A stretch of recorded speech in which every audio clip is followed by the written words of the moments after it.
하나님의 말씀 구약 성경 잠언서 16장 18, 19절 말씀입니다. 잠언 16장 18, 19절 말씀.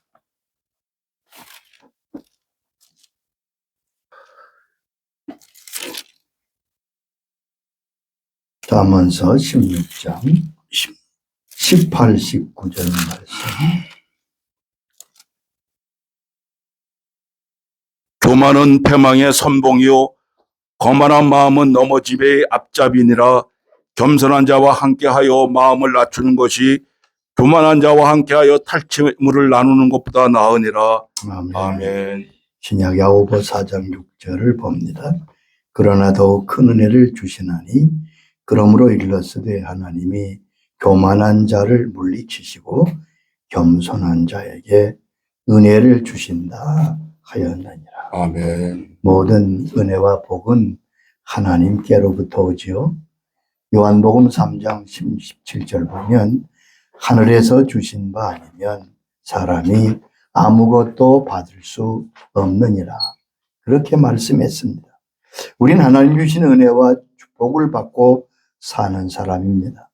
근데 우리 가운데 하나님의 주시는 것을 가로막는 장벽이 있으면 어떻게 되겠습니까?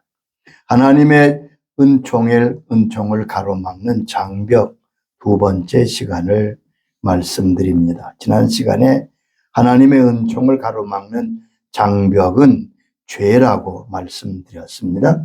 예레미야 5장 25절에 이렇게 말씀하십니다.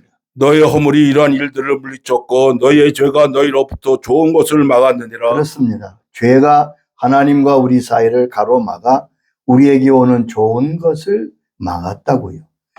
죄를 버리고 회개할 때 하나님과 우리 사이에 장벽이 무너져서 은총이 축복이 내려올 수 있습니다. 자, 두 번째 하나님과 우리 사이를 가로막는 장벽은 우리의 잘못된 생각입니다. 아멘. 인간은 학술적 용어로 호모사피언스라고 합니다. 그 뜻은 사람은 생각하는 존재라는 뜻이지요. 사람의 기능 가운데 가장 높은 가치는 바로 생각에 있습니다. 생각할 줄 아는 존재가 사람입니다. 생각은 하나님이 사람에게 주신 가장 큰 선물이고 하나님의 형상을 받은 사람의 본질이지요.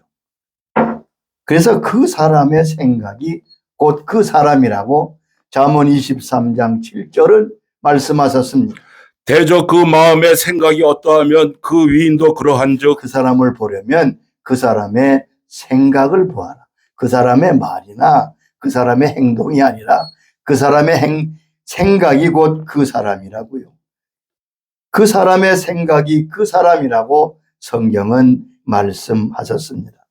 그러므로 하나님께서 사람을 보실 때 그 사람의 마음과 생각을 보신다고 말씀하셨습니다. 유명한 사건이 있잖아요. 하나님께서 사무엘을 통해서 다윗을 왕으로 세우기 위해 이새의 집에 갔습니다. 이새의 모든 아들이 사무엘 앞에 서 있습니다. 장자 엘리야를 볼 때 그 키가 아주 헌칠하고 인물이 뛰어났던 것 같습니다. 사무엘은 짐작했습니다. 하나님이 이 아들을 왕으로 세우려나 보다. 그때 하나님께서 사무엘에게 사무엘상 16장 7절에 말씀하셨습니다. 그 용모와 키를 보지 말라. 내가 보는 것은 사람과 같지 아니하니 사람은 외모를 보거니와 나 여호와는 중심을 보느니라. 너는 그 용모와 키를 보고 그 사람이라고 여기느냐? 아니다. 너희들은 외모를 보지만 나 여호와는 중심을 보신다고 말씀했습니다. 하나님은 그 사람의 생각, 뜻, 의도를 보신다는 의미입니다. 말은 그럴듯하게 할 수 있습니다. 행동은 반듯하게 흉내낼 수 있습니다. 그러나 그 사람의 마음과 생각은 숨기지 못합니다. 여러분, 세상 사람과 하나님의 사람의 근본적인 차이가 어디 있겠습니까? 그것은 생각에 있습니다. 로마서 8장 5절에 말씀하셨습니다. 육신을 따르는 자는 육신의 일을, 영을 따르는 자는 영의 일을 생각하나니 육신의 생각은 사망이요 영의 생각은 생명과 평안이니라. 육신을 따르는 아멘. 자는 육신의 생각을 하는 거예요. 그게 육신을 사는. 영을 따르는 자는 영의 생각을 하게 되는데 아멘. 그 결과가 전혀 다르다고 말씀했습니다. 그러므로 그 사람을 변화시키는 것은 환경이 아니라 그 사람의 생각입니다. 사람의 생각이 바로 되는 것이 무엇보다 중요합니다. 아멘. 사무엘 마일이라는 분이 이런 말을 했지요. 생각을 심으면 행동을 거두고 행동을 심으면 습관을 거두고 습관을 심으면 성품을 거두고 성품을 심으면 운명을 거둔다고. 하나님께서 노아 시대 온 인류에게 물로 심판하셨습니다. 왜 그랬을까요? 하나님이 보실 때 그 당시에 사람의 모든 생각이 악했다고 창세기 6장 5절에 말씀했습니다. 여호와께서 사람의 죄악이 세상에 가득함과 그의 마음으로 생각하는 모든 계획이 항상 악할 뿌림을 보시고 언제나 생각이 악했다고 그랬습니다. 모든 계획이 악한 저들을 하나님이 심판하십니다. 그 사람의 생각은 그의 생애에 전체에 영향을 미칩니다. 여러분, 나의 생각이 나의 미래를 결정하는 것을 기억하십시오. 아멘. 생각은 미래를 만드는 재료입니다. 나의 미래를 예측할 수 있는 방법은 내 생각을 점검해 보는 것입니다. 에레미야 6장 19절에 하나님이 이렇게 말씀했습니다. 땅이여 들으라. 내가 이 백성에게 재앙을 내리리니 이것이 그들의 생각의 결과와 그들이 내 말을 듣지 아니하여 내 율법을 거절하였음이라. 하나님이 재앙을 내리시면서 이것은 그들의 생각의 결과다. 저들이 말씀을 거절하고 말씀을 순종하지 않아서 결국 심판을 받게 되었다는 말씀입니다. 그들에게 내려진 재앙은 그들의 생각의 결과라고 말씀했습니다. 그러므로 중요한 것은 내 생각의 방향이 어느 쪽으로 가고 있는가 하는 것을 보는 것입니다. 우리가 언뜻 성경 읽어보면 잘 이해가 되지 않고 납득하기 어려운 부분들이 꽤 많습니다. 잘못 이해되고 여기 참 어려운 부분 중에 한 가지가 여러분 그 예를 들면 사울왕과 다윗왕을 한번 비교해 보십시다. 인간적으로 사울왕은 여러 번 하나님의 말씀에 불순종했지만 그러나 다윗처럼 도덕적인 죄를 지은 적은 없습니다. 다윗은 어떻습니까? 남편이 있는 여자를 취해서 간음하고 그것을 숨기려고 자기의 가장 사랑하는 부하 가운데 한 사람인 우리야 장군을 전선에 세워 죽게 했습니다. 고의적인 살인죄지요. 이 두 사람이 누구인지를 모르는 사람에게 누가 더 악하냐고 물어보세요. 아마 거의 다 다윗이 더 악하다고 말하지 않겠어요? 여러분 이건 납득이 됩니까? 왜 이런 일이 벌어집니까? 이것은 신앙생활의 방향이 어떠한가를 우리가 잘 알아야 됩니다. 자, 다윗은 비록 범죄했지만 그의 마음과 중심이 항상 하나님께로 향해 있었습니다. 아멘. 하나님을 사모하는 마음이 가득했습니다. 목동 때나 왕이 되어서나 똑같습니다. 그의 마음은 하나님을 향한 변함없는 사랑과 사모함과 믿음이 있었습니다. 그러나 사울에게는 그런 하나님에 대한 생각과 마음과 사랑이 없었습니다. 그러므로 그는 언제나 자기의 변명과 자기의 체면 유지만에 관심이 있었습니다.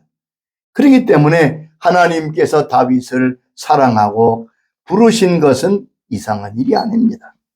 또 한 예를 들어봅시다. 에서와 야곱을 보십시다. 에서의 죄가 무엇이지요? 성경에는 에서의 죄가 뚜렷이 나타난 게 없습니다. 그저 어느 날 배가 고파서 사냥 타고 오다가 동생이 팥죽을 끓이는데 너무 먹고 싶어서 그 팥죽을 장자의 명분과 바꾸어 먹은 것, 그거 그제밖에 없어요. 근데 야곱은 어떻습니까? 야곱은 아주 속이고 보통 사람보다 훨씬 교활한 사람입니다. 보세요. 아버지를 속이고 형을 속이고 나중에는 외삼촌의 재산을 자기 것으로 만드는 비상한 그러한 머리를 굴리는 것을 봅니다. 자, 그런데 에서가 버림받고 야곱이 하나님의 택함과 사랑을 받았습니다. 아멘. 여러분, 납득이 잘 안 되지요. 그러나 신앙을, 믿음을 방향으로 생각하면 이것은 쉽게 이해가 됩니다. 야곱은 항상 하나님을 향한 열망이 있었습니다. 집에서 쫓겨나 더 들판에서 돌베개를 베고 자면서도 그는 하나님을 바라보았습니다.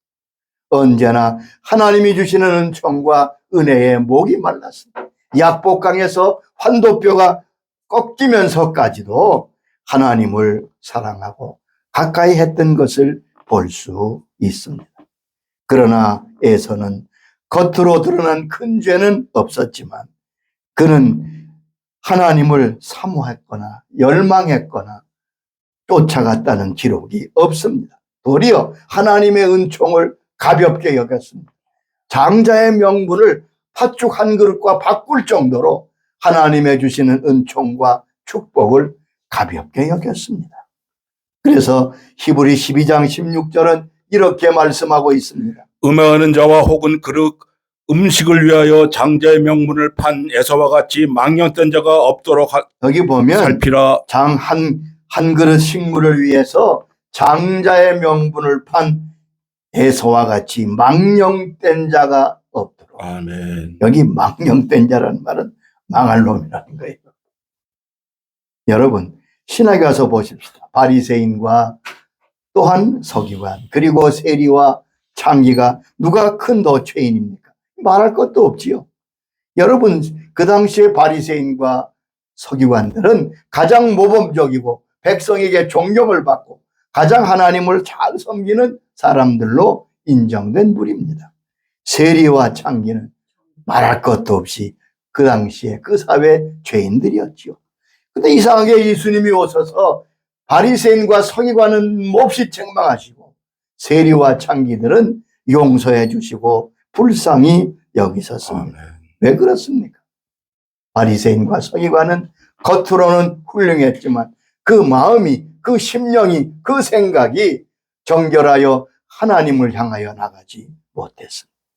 그러나 세리와 그 당시의 죄인들은 비록 죄인들이었지만 그 마음의 방향이 하나님을 사모하고 늘 하나님 앞에 죄송한 생각을 가졌던 것을 볼 수 있습니다. 여러분, 진정한 신앙은 주님을 바라보는 것입니다. 아멘.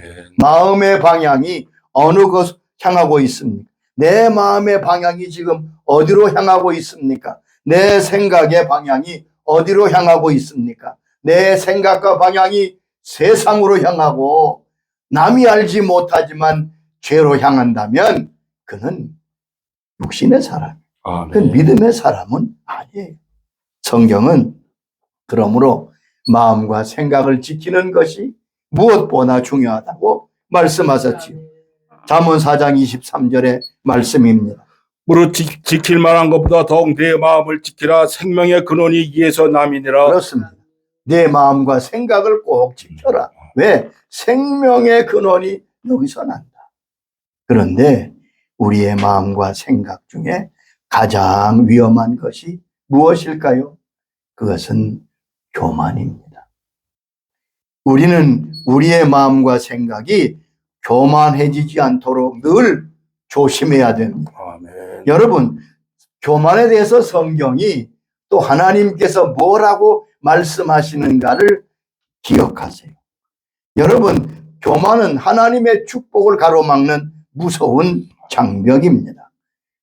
오늘 본문에 말씀했지요. 교만은 멸망의 선봉이라고요. 멸망하는 데 가장 앞장서 있는 것이 바로 교만입니다.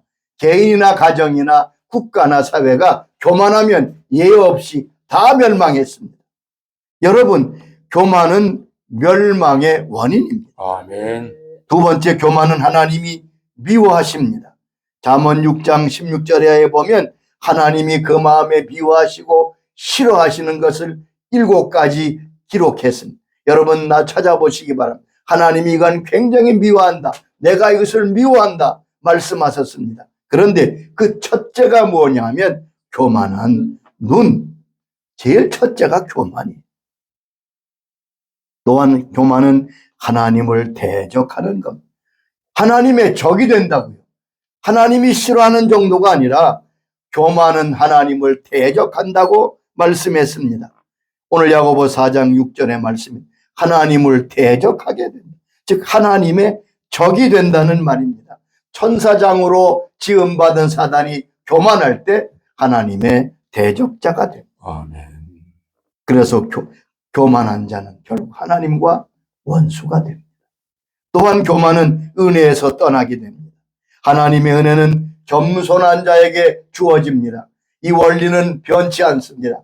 물이 낮은 곳으로 흐르듯이 하나님의 모든 은혜와 축복은 겸손한 자에게 임합니다. 반면 교만하면 하나님의 은혜의 자리에서 벗어납니다. 은혜가 그쳐집니다. 자, 그런데 이 교만한 생각이, 마음이 우리에게 스며듭니다. 처음부터 그렇지 않습니다. 그러나 서서히 우리 마음속에 교만이 스며들게 됨을 조심해야 됩니다. 나도 모르게 교만해져 가고 있습니다. 교만이 스며드는 것을 조심해야 됩니다. 아멘. 교만은 자신을 위장합니다. 교만은 절대로 교만으로 나타나지 않습니다. 교만은 자신감, 확신, 존엄둥의 얼굴로 나타납니다. 자기 중심적인 것이 바로 교만입니다. 자, 교만이 오늘날처럼 정상적으로 받아들이는 때가 이제까지 없었습니다. 교만이 다른 얼굴로 나타나고 그것이 서서히 사람들 사이에 스며들고 있습니다. 교만이 오늘날처럼 받아들이는 때가 없었다는 거죠. 조용히 하나님을 거부합니다. 조용히 스며듭니다. 자기 잘못을 인정하지 않습니다. 그리고 거부합니다. 교만하면 하나님께 용서를 구하지 않습니다. 겸손하게 자기를 돌아보며 하나님의 은총과 은혜를 받던 사람이 어느덧 교만해져서 하나님을 대적하고 하나님을 떠났던 일들이 성경의 역사에 얼마나 많은지 몰라요. 여러분, 교만해지는 건 남의 얘기가 아닙니다. 지금 신앙이 좋고 아주 겸손했던 사람도 자기도 모르게 교만이 스며들어서 교만해져 넘어지고 멸망한 자리에 있는 사람이 얼마나 많습니까? 남유다 요시야 임금은 16세의 왕이 됐습니다. 그리고 52년간 나라를 다스렸습니다. 여러분, 유다가 작잖아요. 이 작은 나라인데 우시야가 정치를 얼마나 잘했는지 모릅니다. 역대하 26장 5절에 보면 하나님의 묵시를 밝히 하는 스가랴가 사는 동안에 하나님을 찾았고 그가 여호와를 찾는 동안에는 하나님이 그를 형통케 하셨더라. 즉 초기에는 겸손하여 하나님을 잘 섬기고 순종했습니다. 하나님이 그를 형통케 했습니다. 강성하게 했습니다. 그 작은 유다가 얼마나 대단하고 우시아의 명성이 얼마나 대단했는가를 역대하 26장 8절은 말씀합니다. 암몬 사람들이 우시아에게 조공을 바치매 우시아가 매우 강성하여 이름이 애굽 변방까지 퍼졌더라. 보세요. 우시아의 이름이 애굽 변방까지 퍼지게 된 엄청나게 강성하고 엄청나게 유능한 임금이 되었습니다. 점점 강성해지니까 그의 마음과 생각이 교만이 스며들기 시작했습니다. 결국 하나님을 대적하게 됩니다. 26장 16절에 이렇게 말씀했습니다. 그가 강성하여짐에 그의 마음이 교만하여 그의 하나님 여호와께 범죄하되 곧 여호와의 성전에 들어가서 향단에 분향하려 한지라. 아니, 왕이 교만해서 제사장이 하는 분향을 자기가 하겠다. 부득불 고집하다가 그만 문둥병에 걸려서 그는 남은 생애를 골방에서 지내게 됩니다. 여러분, 교만이 스며들면 책망과 교정을 거부합니다. 잠언 12장 1절에 말씀했습니다. 궁계를 좋아하는 자는 지식을 좋아하거니와 징계를 싫어하는 자는 짐승과 같으니라. 여러분, 내가 아멘. 교만이 스며들지 않았나 점검해 보세요. 아멘. 모임에서 다른 관점이 있으면 반발하고 저항하는 게 교만입니다. 나와 의견이 다르면 미워하는 거 교만입니다. 여러분, 숨겨진 것이 드러나고 그럴 때 고쳐지는 것. 모든 죄의 뿌리는 교만입니다. 교만은 죄의 토양입니다. 반면에 겸손은 영적인 능력입니다. 현대 문화가 왜곡한 것이 겸손입니다. 자기 선전, 자랑을 미덕으로 여기도록 한 것. 그것은 잘못된 것입니다. 여러분, 겸손은 내가 어떤 사람인지, 내가 어떤 존재인지, 나의 모든 것이 하나님께로부터 온다는 것을 인정하는 것. 그것이 바로 겸손입니다. 아멘. 그것이 다윗의 신앙 고백입니다. 역대하 29장 11절에, 역대상 29장 11절에 다윗은 이렇게 고백드립니다. 여호와여, 위대하심과 권능과 영광과 승리와 위엄이 다 주께 속하여 싸우니 천지에 있는 것이 다 주의 것이오니이다. 여호와여, 주권도 주께 속하여 싸우니 주는 높으사 만물의 머리이심이니이다.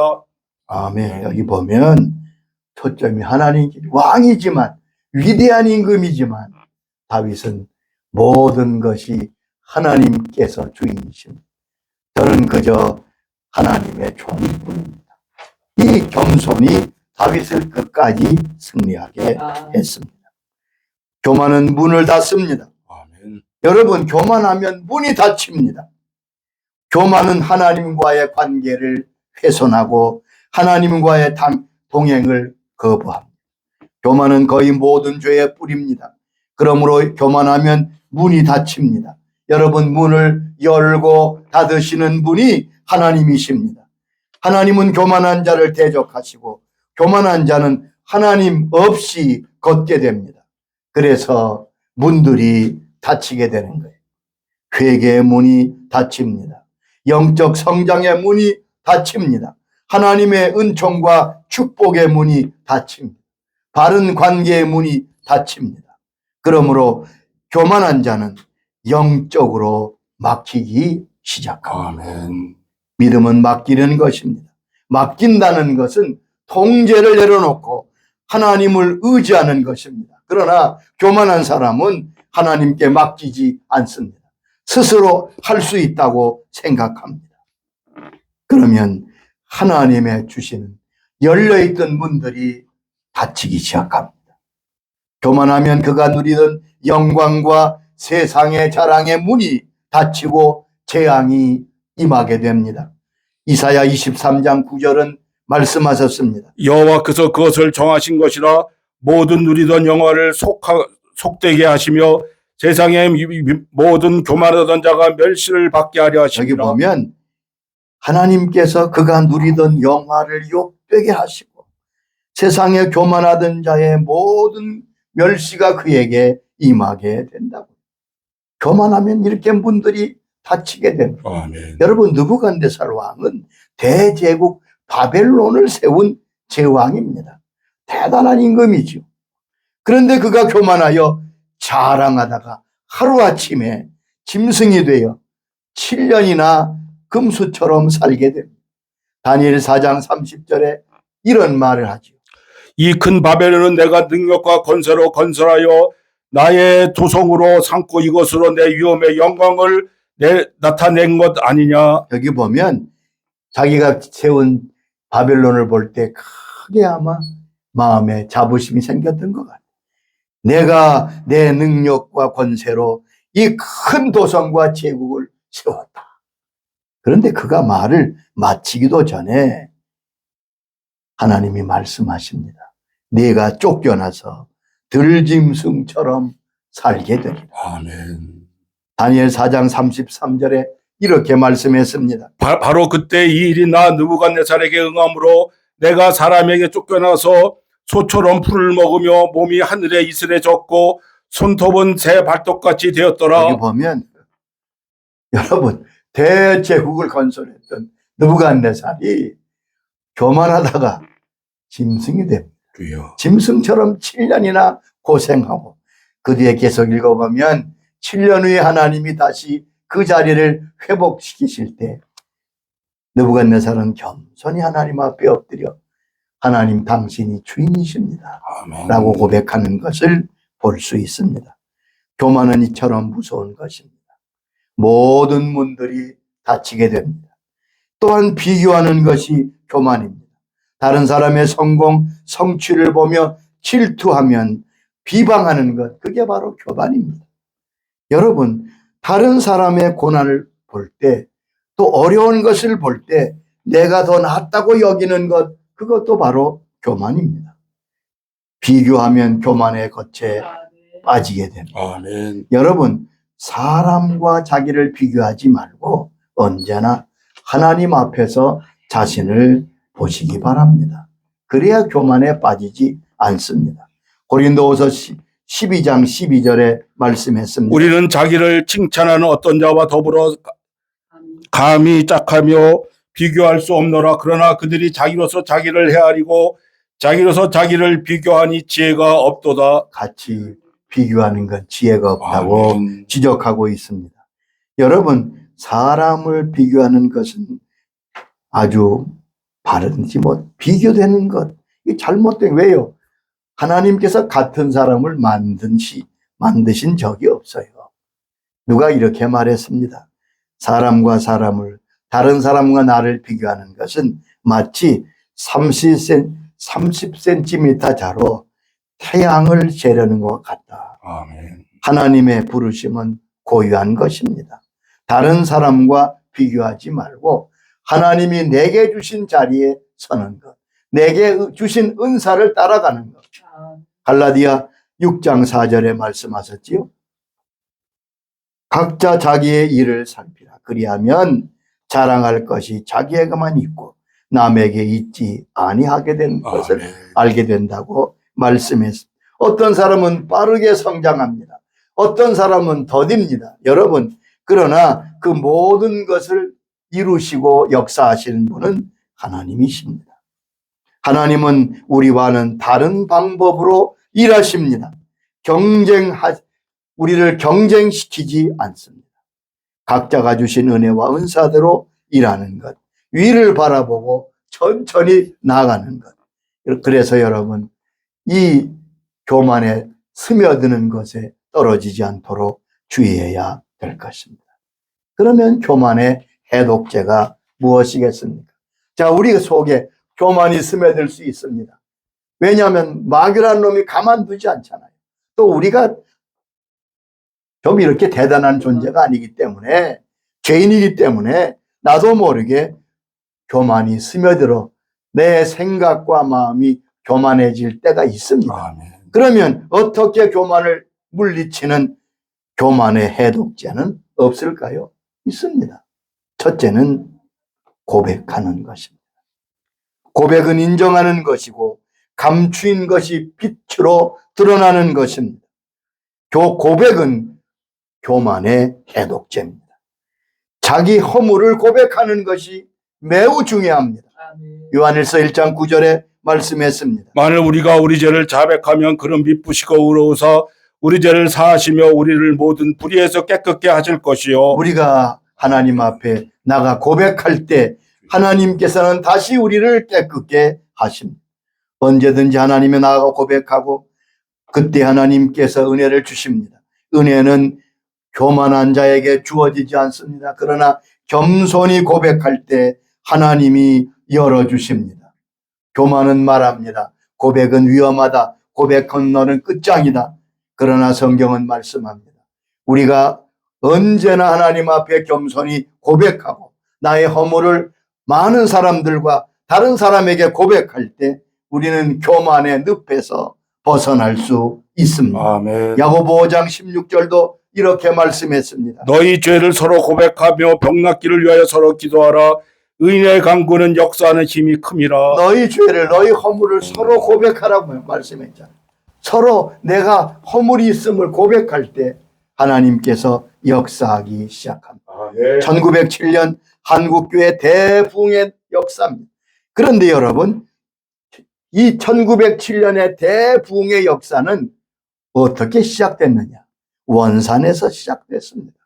원산의 하디라고 하는 카나다에서 온 선교사가 계셨는데 그분은 나중에 이렇게 고백합니다.